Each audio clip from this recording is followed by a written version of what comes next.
Okay, welcome to another edition of Data in the Hallway, joined by my co-host Daniel and also another co-host, Brian, but he's also a victim for this episode. Nice to see you all and have you all. So yeah, this episode, I'm sort of I'm not as a joke necessarily. I couldn't come up with a good name, but I just call it a book club. Because for those of you who don't know, we published I guess it's more technically a long form report or a small booklet with O'Reilly called High Performance Data Architecture. So we wanted to talk about that book, and Brian, you spent a lot of. I mean, we don't have your name as an author, but you spent an enormous amount of time on it, and Mhm. hope you don't mind sharing this. You did work at O'Reilly before in your previous life, so I think you bring an interesting perspective about what's involved in authoring and writing books. So wanted to have you and talk not just about the book, but in general Mhm. um, about what's involved here.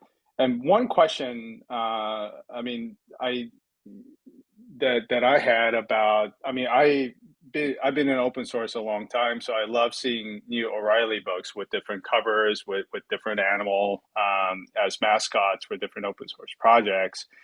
Um, and I was really happy to see when this report got published. So the question I had was, I mean, when I first downloaded the book, and then I got to see the book in person at the Steps a couple of weeks ago, as Ed was signing them as a swag item for attendees. It kind of brought me. I mean, the phrase that they came up to me was, "This is kind of old school." Like, Mhm. because we're all about digital content, new content form like podcasts. This is, I mean, old school, not in a bad way, but kind of in a classical sense that, wow, Pete, this is something that a lot of people still value and read.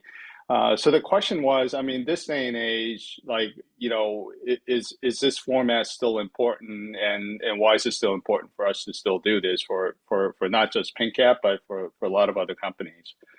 Yeah. Well, Uh, first of all, again, yeah, it's great to be on and kind of yeah, discussing this topic. Like I said, yeah. we have a great series going here, so happy to kind of Hmm. talk further about this. It's a really interesting one. I think, Hmm.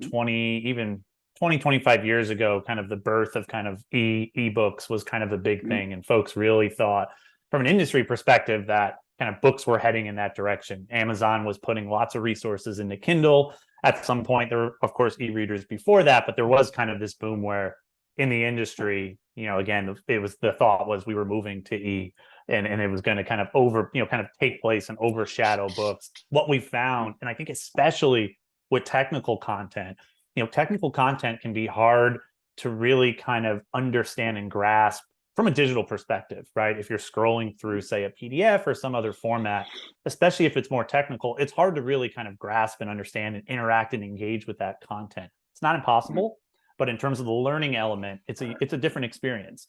So I think what's happened over the past probably 5 to 10 years, again, has kind of leveled off, and I think folks that enjoy reading and that enjoy just that process of kind of learning the physical print copy of a book, just it's never going to go away. And if anything, I think the Hmm. value of that has come to the forefront even more with folks just really, I think, having that copy. And again, if it's an author they particularly enjoy, but if it's a topic that they're interested in, again, to have that artifact, so to speak, it's a much more timeless thing than having something online where all of us every day are bombarded with a new article, something else to grab our attention. Where a book really is this timeless kind of artifact of really a kind of a piece in time that you can hold on to. But more importantly, and I think especially with technical content, you can really kind of understand and learn and kind of just really retain a lot more. And they're just great pieces to have. There is, I think, with a lot of book folks, there's a collector aspect of it too. And if there's a Hmm. brand that you really like or a publisher that you really enjoy, you look forward to having kind of the next iteration, from that publisher. Again, whether it's an O'Reilly book, whether it's a report, which is a newer format for O'Reilly, they're all just great things. And I think, especially technical audiences, they gravitate towards those things that are timeless. And I think those resources are, especially that what we're discussing, are just that. Yeah. Yeah. I mean, I could definitely relate to the collector's items aspect of things. I mean, Yeah. this is how, I mean, this is definitely going to date me. One of the Bibles that I still hold on to from the college days is the NCC book. Like people probably know the white cover, and Mhm. that's sort of the classic items that, I mean, like if I go visit a friend and if I see that in the bookshelf, it you know that I can definitely relate to it. And then, Yeah. uh, I mean, so, I mean, I'm not saying every book's going to be like the NCC book, but there's that classic element of it that even 20 years later, that maybe you would open up and look at a particular page about, you want to rehash about a content, right? So, Yeah. uh, I just yeah. think having some content too, like I said, the NCC Mhm. book and there's others, having it at your fingertips, right? Whether it's a Right, bookshelf that's, again, I know in a lot of calls that I have with folks, they have bookshelves behind them with all their right. collection or even just nearby to be able to take that out, go to a page if you bookmarked the page or flagged it and be Hmm. able to find that information. It's just, it almost becomes a part of you in some way, Hmm. and I think Right. that's, with a lot of technical folks too, especially it's almost like key moments in their kind of their learning trajectory, their growth as Hmm. professionals, as individuals, and being able to have that collection that you can come back to and Hmm. reference. Really, reference I think is such a key piece that I think we kind of forget about. Online, in my Hmm. opinion, it's still difficult to be able to do that well. Where if you have a book Hmm. collection and if you know that collection well, you can go right to the book, pull it out, go right to the page, and you have that information. I think that's a really important piece too, that again, Hmm. and electronic content does to an extent because you can search Hmm. files and find things, but it doesn't replace the fact of being able to take that book off your shelf, flip to a page, find exactly what you want, and kind of be on with your day. It's almost like in my kind of perspective, like a really gratifying thing too, and Hmm. a key part of just kind of learning and just consuming content, which I think is key. Right. Right. Yeah. Cool. Yeah.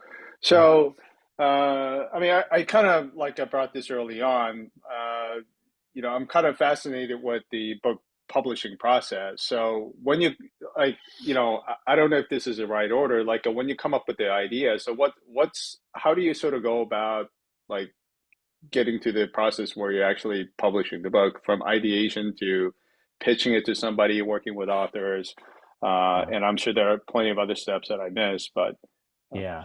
And yeah. yeah, and like I said, I Yeah. know you mentioned it earlier, I've Mhm. worked in book publishing for about 12 years, 11, Mhm. 12 years. So, and I've worked in all different kind of forms of publishing, academic publishing, professional publishing, and then most recently, before I transitioned into a different industry, tech Mhm. publishing. I was at O'Reilly Mhm. for, again, almost just over 4 years. So Mhm. really kind of our process there, in terms of looking for projects, I was an acquisitions editor there. So really a part of Mhm. my goal was to figure out what topics we needed, what gaps we had in our collection, and how Mhm. best we could fill those gaps with good topics by quality authors that again would help move the needle for readers, in our sense, Mhm. developers, other technologists within the space. So really kind of how it starts is finding what those topics are going to be, and then ultimately too, there's an element of, again, market analysis in that, right? You want to Mhm. understand any topic, authors you bring on, what's the likelihood that the book can turn a profit, right? And for Mhm. good or for worse, publishing is a for-profit business, Right. again, unless it's university presses and other areas. So you are Mhm. kind of watching that aspect, and it helps influence the types of authors and topics you go after. But once you've kind of squared on those things, really then the next process becomes engaging with authors to kind of Mhm. find that next good idea. A lot of times you approach those folks with ideas you've already kind of vetted kind of Mhm. throughout, at least internally or with the industry, other industry insiders, to get that going. But from that point, it's really then that once you've identified someone, it's a collaboration from Mhm. talking and having those first conversations to building the proposal. And even for our O'Reilly project that we published, it started with that proposal. So getting Mhm. all the details down, understanding the differentiation with other potential pieces of content that may be out there, but then more importantly, making sure that you're providing value for readers, right? Folks want to buy Mhm. this to really be able to kind of learn a new topic, to kind of up level their skills, to just be better at what they Mhm. do. So that's a key piece of it too. So once that part's been identified, you have a proposal in hand. From that point, really, you kind of start the development process, the writing Mhm. process. And depending upon the length of a project. Again, full on animal books, which tend to range from 200 to 300 pages, roughly Hmm. minimum probably of 50 to 60,000 words. You're looking Hmm. at probably roughly a 4 to 5 month kind of timeline. And Oh, during wow. that process, it takes time. That's just the writing Hmm. process. Then there's the Hmm. editing process, which takes another few months. And then the Hmm. production process, which again, thanks to technology, has greatly shortened. When I was first Hmm. starting in the industry in kind of the mid like 2005, 2006, publishing cycle was around 6 to 8 months, right? So the Wow. time that the final book went into production, that's how long you would then expect it to come out. That's been greatly shortened with technology. And I believe Right. at O'Reilly, when I was last there, animal books take anywhere from 3 to 4 months to kind of get out Hmm. the door, and shorter projects can take 1 to 2 months. So that's a really quick Right. cycle of innovation on the back end production side to kind of get content out the door.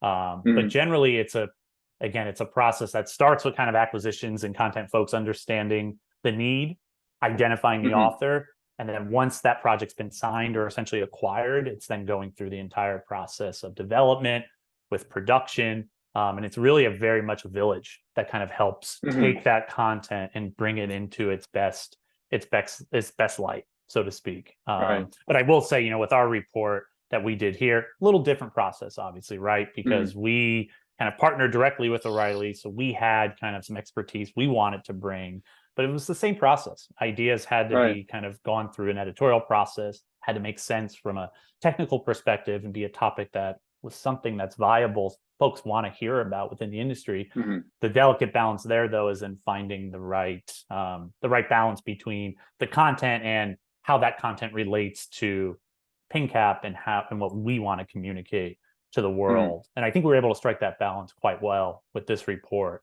But Right. it was a very collaborative process. Yes, I was Hmm. involved in helping create a lot of the content, but we had an author that O'Reilly hired to help us kind of Hmm. get a lot of that heavy lifting done. We had Hmm. production folks helping to clean up and review everything, copy editors, proofreaders, you name it. All those folks kind of helping to get the book out the door. So very hands-on Hmm. process, but it definitely takes a village, which is Right. part of the fun Cool. thing with book publishing. Yeah. Yeah. Yeah, So, yeah, yeah. I mean, before we get into the content of the book, and uh, for those people that are watching on YouTube or listening on the podcast, I'll be sure to include a link where you can download the book for free. How did you like? What was the process of deciding on the title? It's like high performance data architecture. I'm sure you had, I'm guessing, several other ideas. Like how do we sort of settle on that's sort of the title that we want to go with the book? Great question. Like I said, Yeah. it definitely went through several iterations, both with Hmm. myself, the folks at O'Reilly, because again, their job in working together with us was Hmm. still to ensure that this content, even though PingCAP was sponsoring it and kind of, Hmm. helping to kind of bring it to light, it had to stand that kind of timeless Hmm. ability to be content that can stand on its own. So it was a Right. combination of really kind of iterating between kind of ideas that we had internally, kind of the editorial kind of vision that the O'Reilly folks had just for the content, because again, this content, once we're kind of promoting it and using it, but it will be in and live in O'Reilly's online training platform. So it will be a piece of Hmm. content that will be available for everyone Hmm. to just look at and access if you have access to that platform. But Right. the process was very much a back and forth, trying to fine tune exactly the message. And really, what we came to, a lot of it is finding good keywords that folks are just kind of searching for and interested in, right? So Hmm. folks are online.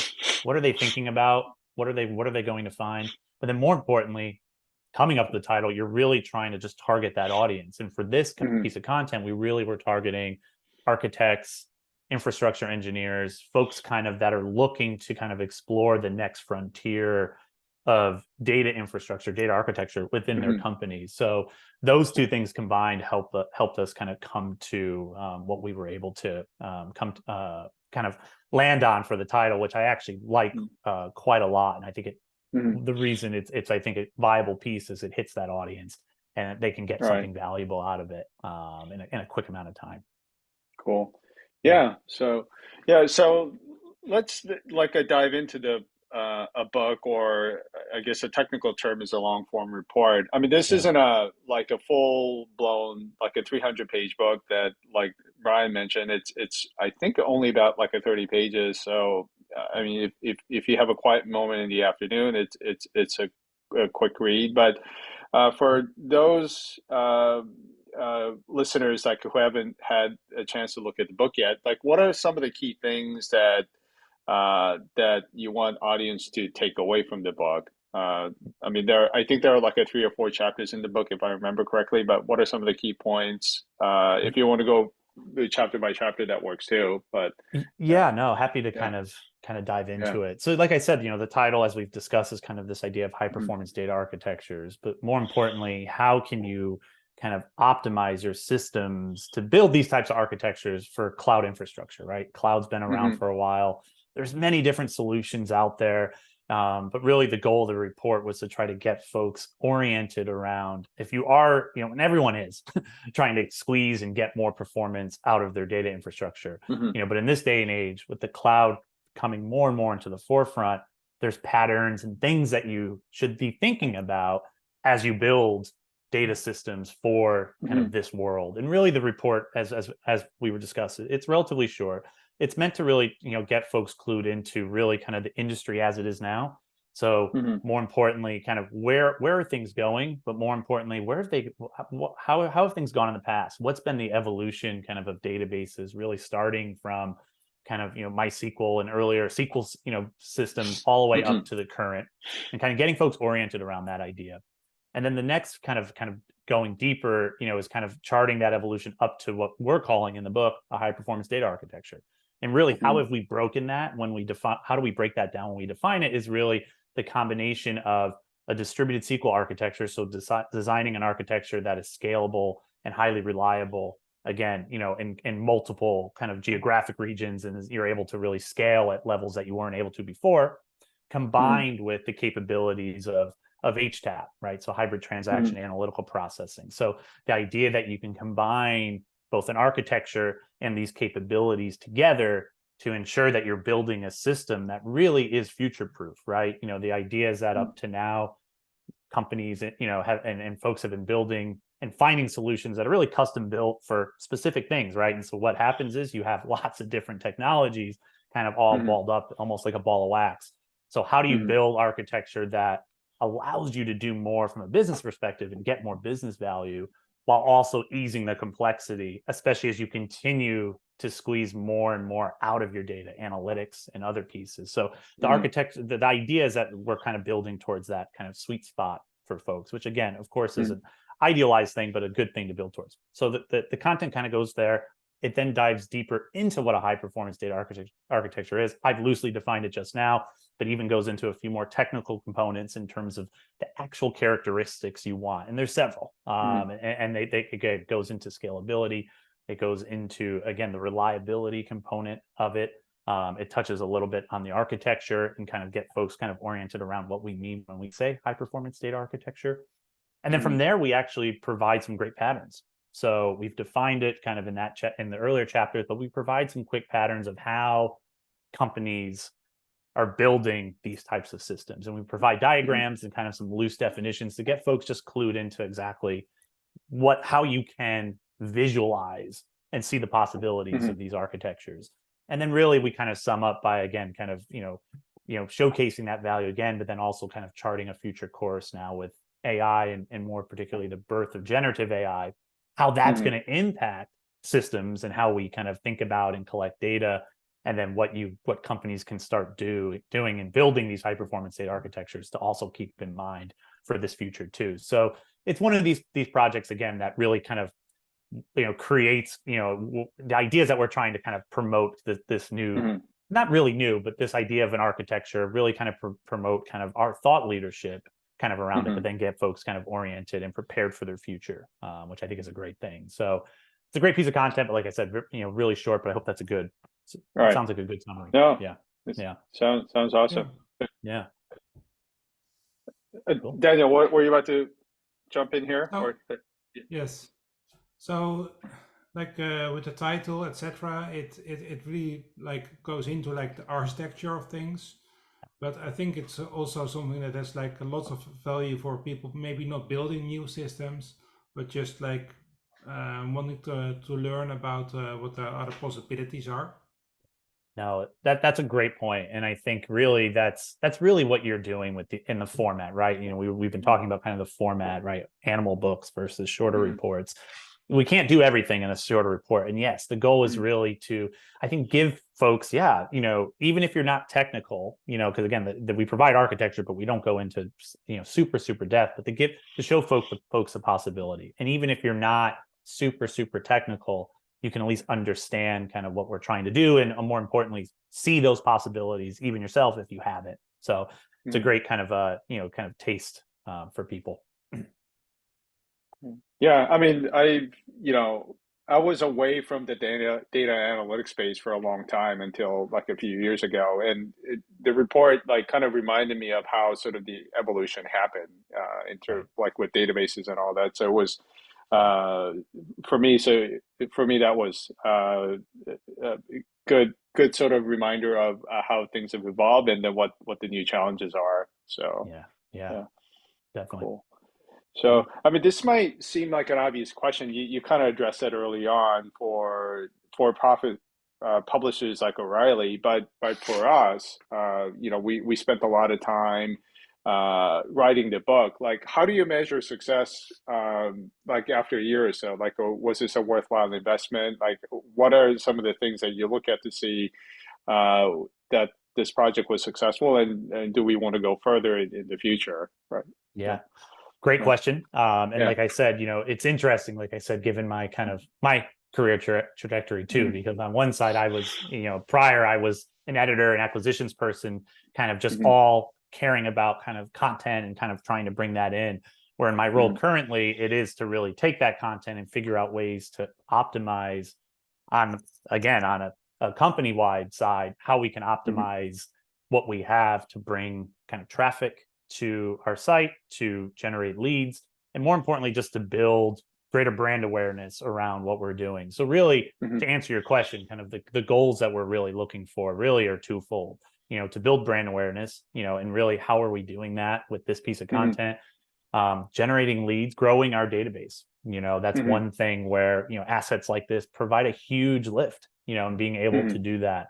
And even within, I mean, the report's only been out now for maybe 2 months. We've Mhm. definitely have seen a huge uptick. And we've also partnered with O'Reilly to help promote it too. So again, it Mhm. continues to be kind of this village approach where we again kind of work to create, but they help us in terms of utilizing their network to help kind of get us there as well, which is Mhm. really important for us. Cool. So there's that piece of it. I would say primarily kind of, you know, brand awareness at the Mhm. most part.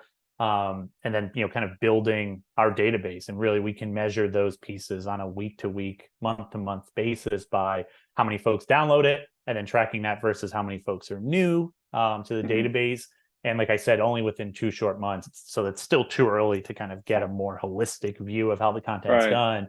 It's Right. already performing quite well for us, even Okay. compared to the past report, because this is our second report that we've published Mhm. with O'Reilly, and this report's doing quite Right. well, even exceeding expectations from that one. So Cool. that's kind of where we're generally focused on for me. You know, again, it's, and Mhm. the nice thing in partnering with a brand like O'Reilly, I keep mentioning this word timeless, but the O'Reilly brand is timeless. Whether it's Yeah. an animal book, whether it's a report like this, it's a piece of content that folks that are kind of experts, technologists, they trust. You know, so being able Mhm. to partner and leverage our brand with theirs, it helps us again further that awareness piece. So Right. so yeah, yeah, Yeah.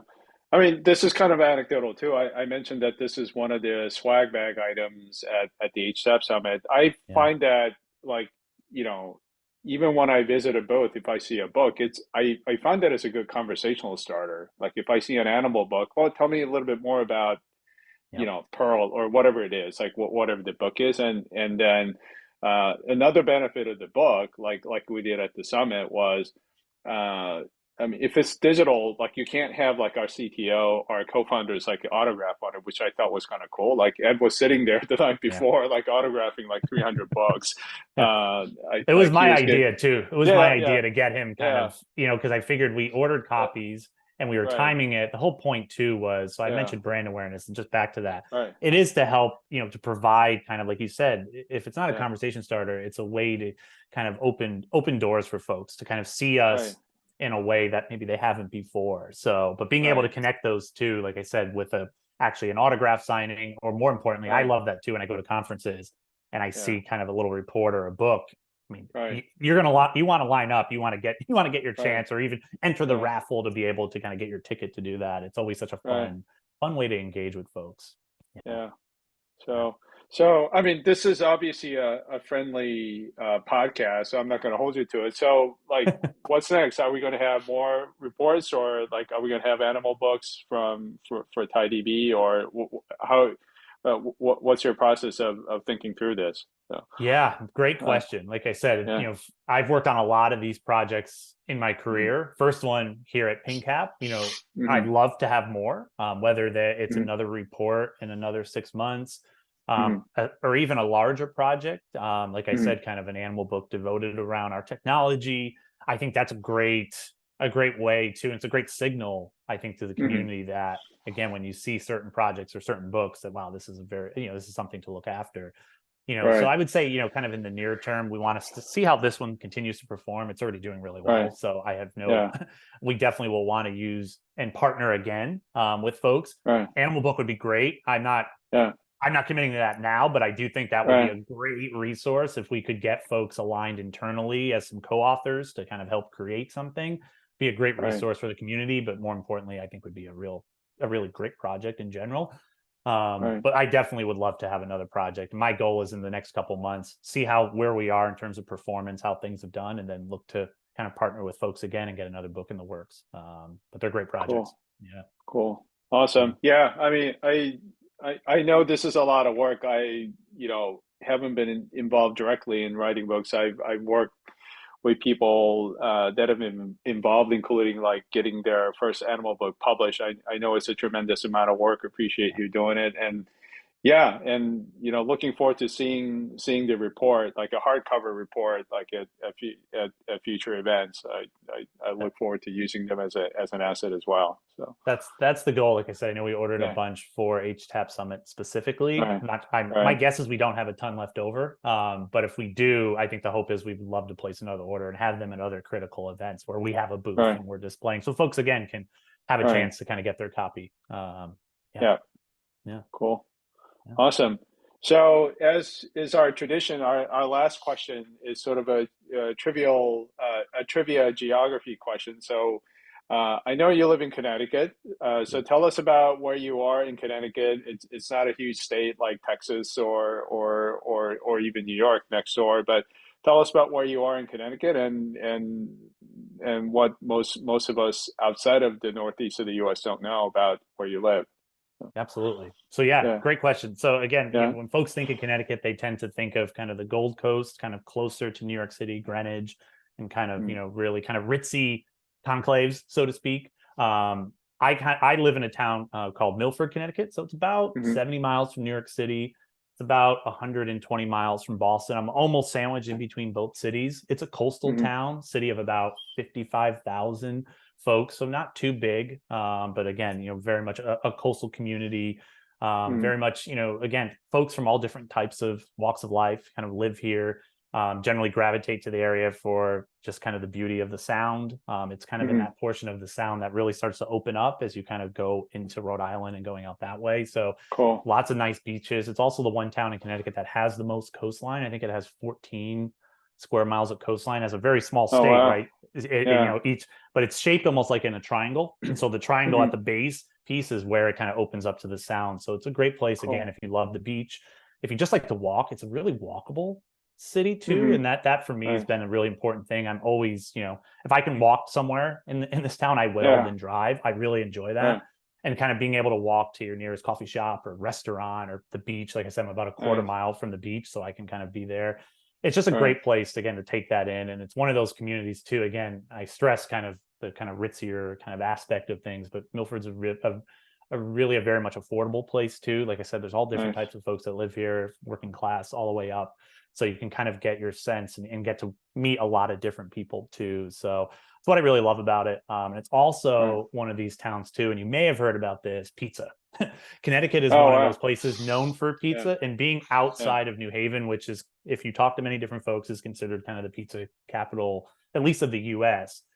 Okay. Milford is also, so we're right outside of New Haven. We're about 5 miles Yeah. from New Haven. We are known for our pizza as well. We have tons of great Right. takeout and pizza places. So if pizza's your thing, interestingly enough, Wow. like I said, being a coastal place, you would think seafood in many ways, but Right. ultimately pizza is one of those things too. If you're interested, we have so many great options. And I love Right. that too.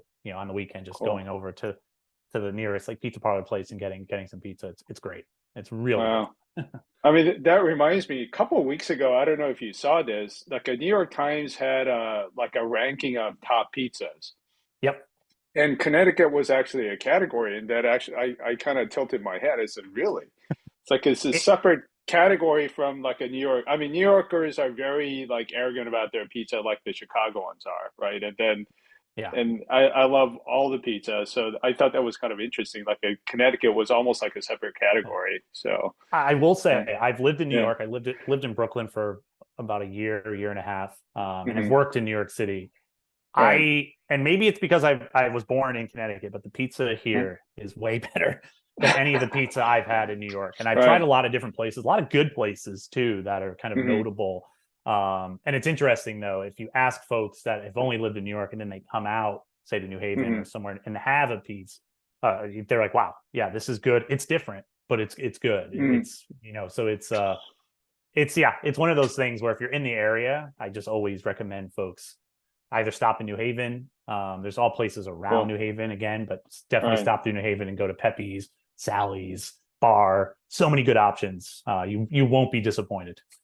yeah, cool. Yeah, All right, yeah. another culinary lesson. So good to know. So all right, well, thanks for your time, and hope to have you again, and see both of you in a future episode. So Yeah, thank you. that'd be great. Thanks Yeah, again for having me. It's been yeah, great. sure. Have a good one. Bye.